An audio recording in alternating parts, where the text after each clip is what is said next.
अस्सलाम वालेकुम viewers, I am Hina Mahjabeen. I hope you all will be fine. हम study कर रहे हैं MGT 201 फाइनेंशियल मैनेजमेंट का कोर्स, जिसका है module number 8 working capital management and topic number है 147 hedging approach for working capital management. Previous lecture में हमने वर्किंग कैपिटल से अपनी डिस्कशन स्टार्ट की, देन हमने उससे नेक्स्ट लेक्चर में वर्किंग कैपिटल मैनेजमेंट की अप्रोचेस पढ़ी, जो कि हमारी हेजिंग अप्रोच है, conservative approach and aggressive approaches थी। और मैंने कहा था कि हम इन अप्रोचेस को one by one in detail भी पढ़ेंगे, क्योंकि हमने प्रीवियस लेक्चर में इनको की बेसिक्स पढ़ी थी अप्रोचेस की। तो आज जो हम डिस्कस करेंगे वो हेजिंग अप्रोच करेंगे, जो कि वर्किंग कैपिटल मैनेजमेंट की फर्स्ट अप्रोच है, उसको डिटेल में देखेंगे। So okay, we have discussed that in previous lecture about the requirement nature of requirement working capital के कौन कौन सी requirements होती हैं। मैंने आपको permanent requirements के बारे में बताया, जिसे हम long term requirements भी कहते हैं। then हमने कहा कि कुछ part working capital का, और अच्छा जी, जो nature होती है, some part or portion of our working capital is always needed in the business, there is no time where we do not require। ऐसी requirements को हम कहते हैं permanent requirements। ठीक है, जो हमारे अकाउंटिंग पीरियड में हर वक्त हमें ज़रूरत होती है, यानी चाहिए ही चाहिए होती हैं, तो उसे हम कहते हैं परमानेंट और लॉन्ग टर्म रिक्वायरमेंट्स। इसी तरह से इसके कंट्रास्ट में क्या आता है, हमारे पास कुछ वर्किंग कैपिटल का वो पोर्शन होता है जो हमें ऑलवेज नीडेड नहीं होता, यानी कभी नीडेड होता है, कभी नहीं होता, या अवेलेबल होती है रिक्वायरमेंट या नहीं होती, उसे हम टेम्परेरी और सीजनल रिक्वायरमेंट कहते हैं। ठीक है, तो on the other hand we have got the financing option with us, and these financing options long term and short term. क्योंकि प्रीवियस लेक्चर में ही मैंने आप लोगों को ये चीज़ें बता दी थी, यानी फाइनेंसिंग की हमने डेट जो फाइनेंसिंग है वो यूज़ की, जो कि शॉर्ट टर्म और लॉन्ग टर्म बहुत होती हैं। तो यहाँ पर लॉन्ग टर्म फाइनेंसिंग और शॉर्ट टर्म की बात हुई, और यहाँ मैंने आपको बताया कि परमानेंट जो रिक्वायरमेंट या फिर लॉन्ग टर्म रिक्वायरमेंट वो होती है, वो वर्किंग कैपिटल का पार्ट है, रिक्वायरमेंट है, जो कि हमें हर वक्त ज़रूरत होती है, यानी होल अकाउंटिंग पीरियड होती है। तो और सीजनल और टेम्परेरी जो रिक्वायरमेंट है वो कभी हमें यानी ऐसी रिक्वायरमेंट जो कभी हमें ज़रूरत होती है अमाउंट की और कभी ज़रूरत नहीं होती, यानी परमानेंट नहीं है। Now the important thing is that if we go for short term or long term financing, then how would it affect our business profitability or the cost of business? अगर मैं short term financing लेती हूँ या long term लेती हूँ, तो किस तरह से मेरे जो business की cost है या फिर profitability है वो affect होगी। First हम देख लेते हैं, जो long term financing है is most costly।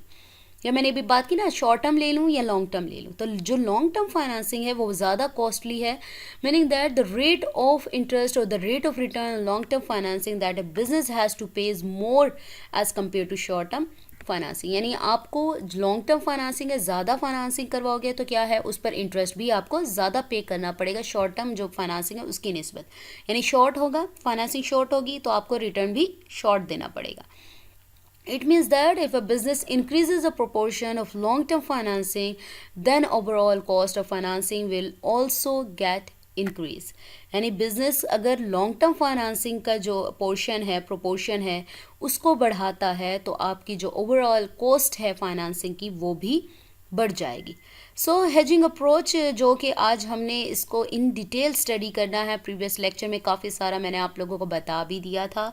So let's see, in previous lecture we said that hedging approach is one which matches the requirement of working capital with the type of financing. जैसे मैंने आप लोगों को कहा था कि जो शॉर्ट टर्म रिक्वायरमेंट या टेम्परेरी रिक्वायरमेंट होगी, उसके शॉर्ट टर्म आप फाइनेंसिंग करेंगे, जनरेट करेंगे, और इसी तरह से अगर लॉन्ग टर्म या फिर परमानेंट वर्किंग कैपिटल होगा या परमानेंट रिक्वायरमेंट होगी, उसके लिए लॉन्ग टर्म फाइनेंसिंग करनी होगी, यानी matching.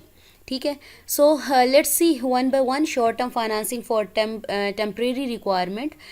So short term financing is generated for temporary requirement of working capital. It means that such seasonal requirement which is sometimes available or sometimes not available, so that the time period for which working capital is required, and then arrange short term financing for that time period, and when this requirement has been finished, then we pay off that short term financing। इसके बारे में already मैं बता चुकी हूँ कि आप hedging approach ही यही है कि इसमें आप मैच करते हो, यानी टेम्परेरी रिक्वायरमेंट या सीजनल रिक्वायरमेंट वो रिक्वायरमेंट होती है जो आपको हर वक्त ज़रूरत नहीं होती। सपोज़ करो एक अमाउंट है, वर्किंग कैपिटल है, वो आपको हर वक्त रिक्वायर नहीं होता, कभी उसकी ज़रूरत होती है कभी नहीं होती, तो इसको हम टेम्परेरी रिक्वायरमेंट या फिर सीजनल रिक्वायरमेंट कहते हैं। और ये सीजनल रिक्वायरमेंट क्योंकि इसके शॉर्ट टर्म रिक्वायरमेंट कहते हैं, इसके लिए आप करते हो शॉर्ट टर्म फाइनेंसिंग। जब भी आपकी जो रिक्वायरमेंट है वो कंप्लीट हो जाती है तो आप ये जो शॉर्ट टर्म फाइनेंसिंग है इसको पे ऑफ कर देते हो या पे कर देते हो, ठीक है। इसी तरह से अगर मैं बात करूँ लॉन्ग टर्म जो फाइनेंसिंग है for permanent working capital requirement, match की बात हुई थी, यानी परमानेंट वर्किंग कैपिटल है एक अमाउंट ऐसी है जो आपको होल पीरियड यानी टाइम पीरियड जो है अकाउंटिंग पीरियड है उसमें हर वक्त ज़रूरत होती है, उसे हम परमानेंट जो है वर्किंग कैपिटल रिक्वायरमेंट कहते हैं। और इसके लिए आपको क्या करना होता है, लॉन्ग टर्म फाइनेंसिंग जनरेट करनी पड़ती है।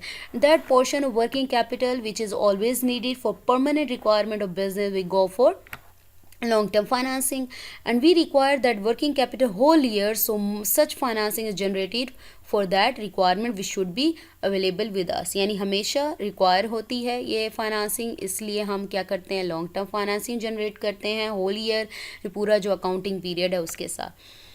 So let's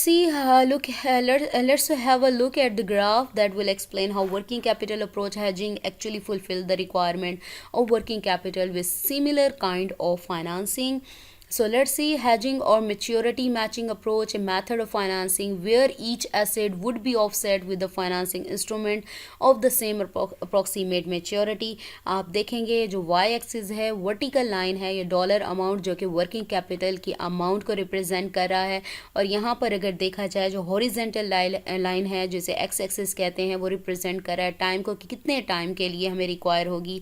और यहाँ पर आप लोग देख सकते हो कि ये आपका जो ग्राफ है, ये जो लाइन है यानी ये बता रहा है कि इधर तक आपको फिक्स्ड एसेट रिक्वायर होंगे, ठीक है, रिक्वायरमेंट है, यहाँ तक आपके फिक्स्ड एसेट की रिक्वायरमेंट है।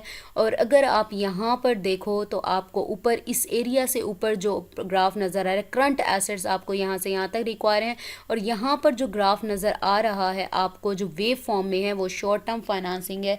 और हमने बताया था कि शॉर्ट टर्म जो फाइनेंसिंग है वो कभी रिक्वायर होती है और कभी रिक्वायर नहीं होती, तो इस वजह से इसको वेव फॉर्म में रिप्रेजेंट किया गया। और जो लॉन्ग टर्म फाइनेंसिंग है वो आपकी वो फिक्स्ड एसेट और करंट एसेट्स के टाइम तक, ये देखें ये पूरे क्या है उसको कवर कर रही है, उसकी रिक्वायरमेंट है, यानी आपको करंट फिक्स्ड एसेट्स के लिए और करंट एसेट्स के क्या है लॉन्ग टर्म रिक्वायरमेंट चाहिए होगी। और इसी तरह से शॉर्ट टर्म फाइनेंसिंग नहीं है तो आप लॉन्ग टर्म फाइनेंसिंग को यूज़ करोगे। So in hedging approach we go for short term financing only for that temporary requirement of working capital, यानी आप शॉर्ट टर्म फाइनेंसिंग किसके लिए जाओगे, जस्ट आप उनके लिए जाओगे जो आपकी टेम्परेरी रिक्वायरमेंट्स हैं जो कभी होती हैं या नहीं होती, यानी नहीं होती ये वाली जगह रिप्रेजेंट कर रही है, जब नहीं होती, ठीक है, तब यूज़ करोगे। लेकिन जब आपके पास आप देखो कि here in this graph long term financing is not only fulfilling the whole requirement of fixed assets but also arrange for that portion current asset working capital which is the permanent requirement. न सिर्फ जो है हमारी long term financing है fixed asset को cover कर रही है, बल्कि जो करंट एसेट्स हैं उनको भी कवर कर रही है, ठीक है। लॉन्ग टर्म फाइनेंसिंग के थ्रू हम ये रिक्वायरमेंट अपनी कंप्लीट कर सकते हैं। So in this graph we can see that how hedging approach of capital management work. here we can say that one requirement which is long term or permanent and similar is or long term financing for the requirement। मैंने आपसे कहा long term या permanent जो requirement है उसके लिए क्या होगा, हमारे पास होगी लॉन्ग टर्म फाइनेंसिंग, और requirement which is short term temporary then similar we और short term financing for requirement, यानी हमारी जो शॉर्ट टर्म होगी उसके लिए क्या है, हमारी जो रिक्वायरमेंट होगी वो शॉर्ट टर्म ही होगी हमारे पास, ठीक है। लॉन्ग टर्म फाइनेंसिंग आप देखें फिक्स्ड एसेट और करंट एसेट्स के एरिया दोनों को ही कवर कर रहा है। दिस रिक्वायरमेंट और शॉर्ट टर्म के बारे में ऑलरेडी मैंने बताया कि जो टेम्परेरी रिक्वायरमेंट है जब आपको रिक्वायर होगी आप इसको यूज़ करोगे, और जब इसकी ज़रूरत नहीं होगी अवेलेबल नहीं होगी तो आप इसको क्या है आउटस्टैंडिंग नहीं होगी, यानी मैंने आपको यहाँ पर ग्राफ वेव दिखाई थी जो रिप्रेजेंट कर रहा था जब नहीं होगी। ठीक है. व्हाट इज़ द एडवांटेज और disadvantage of this approach? Its advantage और disadvantage is matching. That we have such financing which is our requirement and that will not be more or less than it. यानी जो requirement है हमारी उससे ना ज़्यादा होगा ना कम होगा. It means that for days for which short term financing is required and the short term financing will be available for these days, and after that this financing will not be available. जैसे short term financing की बात की क्योंकि temporary होती है, जितने days के लिए मुझे ये रिक्वायर होगी फाइनेंसिंग तो मैं उसको यूज़ करूँगी, और जब मेरी रिक्वायरमेंट ख़त्म हो जाएगी, कंप्लीट हो जाएगी, तो मैं इस फाइनेंसिंग को पे ऑफ कर दूँगी, पेमेंट कर दूँगी. So we can conclude our discussion in such a way that a mix of short term financing and long term financing is made in this hedging approach in which we match our financing with our permanent temporary requirement and there create an overall cost of financing through this matching. यानी match करने के बाद मैंने आपसे कहा कि temporary और requirements के लिए शॉर्ट टर्म फाइनेंसिंग जनरेट करनी है, और जो परमानेंट और लॉन्ग टर्म रिक्वायरमेंट है उसके लिए क्या है, लॉन्ग टर्म फाइनेंसिंग होगी. इस तरह से आप जो अपनी ओवरऑल मैचिंग के थ्रू जो है फाइनेंसिंग की कॉस्ट निकाल सकते हो. But meaning that in this approach we will have a mix of cost of short term or long term financing that we can calculate by taking the weighted average. मैं भी calculation नहीं दिखा रही, just बता रही हूँ कि इस मिक्स को निकालने के लिए, यानी आप शॉर्ट टर्म और लॉन्ग टर्म फाइनेंसिंग की कॉस्ट को का जो मिक्स है वो लेने के लिए आप क्या करोगे, वेटेड एवरेज के फार्मूले को यूज़ करते हुए उस कॉस्ट को कैलकुलेट कर सकते हो. And we can see that how much will be the overall cost of financing or working capital under the hedging approach, working capital management. और हम इससे देख सकते हैं कि जो hedging approach है, जो कि working capital management की एक approach है, इसमें इसकी financing की जो value है या cost है वो क्या निकलती है. So इसको further हम मज़ीद इसकी calculation भी पढ़ेंगे next lecture में. So we have completed our today's lecture here. मुझे अपनी दुआ में याद रखिएगा, अपना ख्याल रखिएगा. Take care. अल्लाह हाफिज़.